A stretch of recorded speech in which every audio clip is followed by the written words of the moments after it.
Intruder, identify yourself.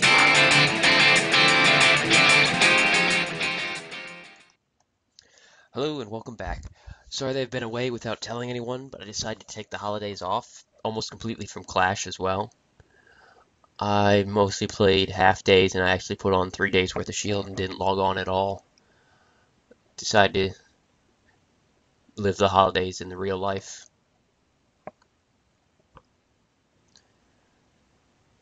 So now I've completely maxed out my Town Hall 9, finished up my lab, got the Valkyries done finally. Obviously all my walls and my defenses are done. My heroes, as you can see, are done. So basically, I'm going to take this time now to explain this design.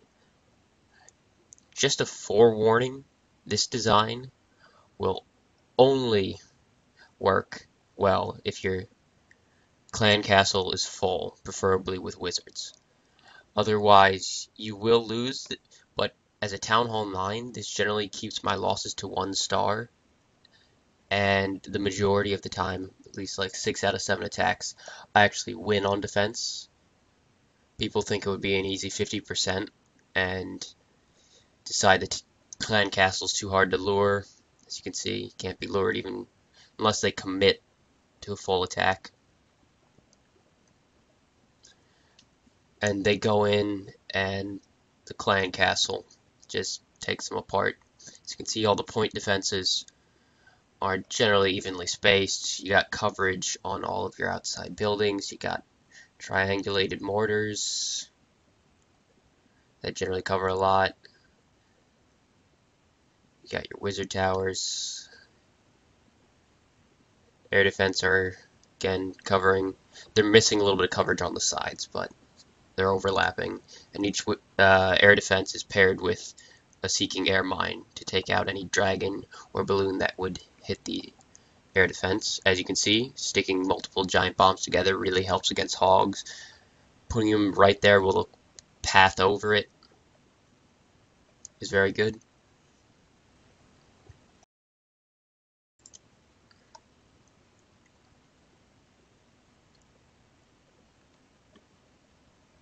This design is a fairly easy 50% if the person knows what they're doing,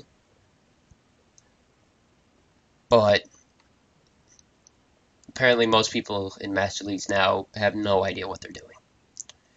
I've won 5 defenses in one night. I almost always win the first defense of every night, and then I probably lose the second one.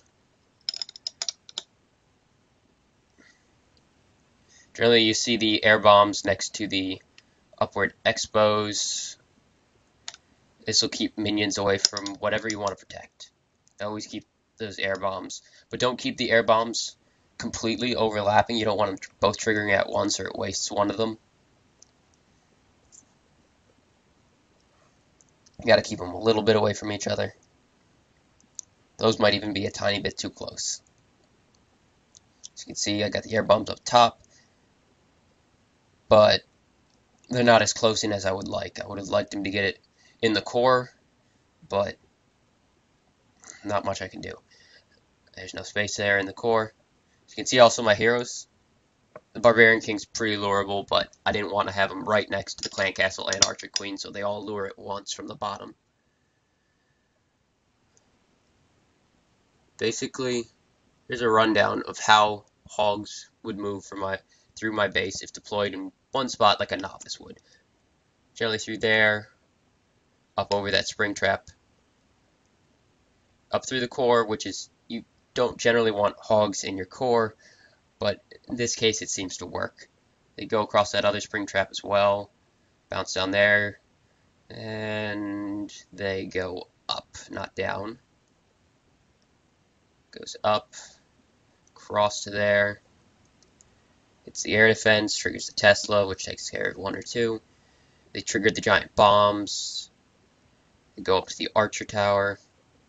They go down to the mortar across the spring trap. Then they go across the other spring trap. Then they go down to the Tesla and set off the other giant bombs. They cross to the air defense, go through there, then they have to run all the way back down there to get that. It generally seems pretty effective. As I said, I generally don't get more than 1-starred. The main worry you have with this setup is if someone's carrying jump spells. It's very weak to jump spells from the top. Like 1 or 2 jump spells will get you into the core.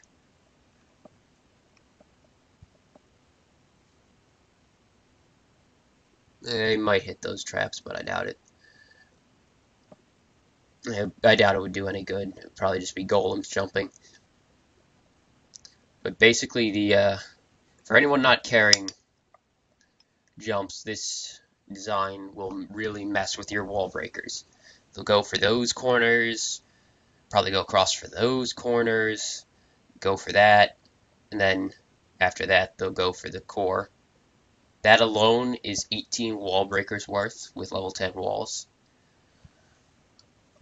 They're probably going to try and clear the bottom compartments if they're skilled, but even then, going all the way up to there, the wall breakers will probably target an empty compartment closer to them first, because that's so far away. The wall breaker AI is fairly easy to mess with. Over on the side, people were asking me what's the point of this if it doesn't even have a trap in it. Basically, it's a channel. It creates 2 channels around to where the wall breakers want to go, which is that. So, if they go up, they hit the spring trap and trigger the Tesla to take out future ones. If they go down, they trigger the Tesla faster and gives it more time to take care of it. Tesla plus an Expo will generally take out all your wall breakers, or most of them. And they still have to break all the compartments below and above. So basically that'll take, like, with level 10 walls, that's like 15 wall breakers.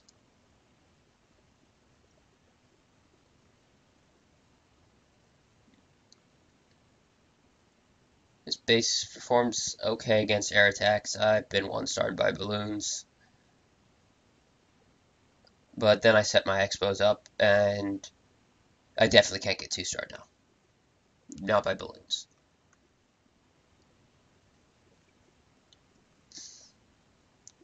So basically that's it for this design. It's a pretty decent one for pushing as a Town Hall 9.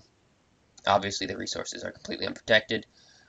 So soon I'm going to be bringing you Town Hall 10 content. I was going to try and farm in Champions League, but I'm thinking against that because it'll take up too much of my time. And yeah, that's all.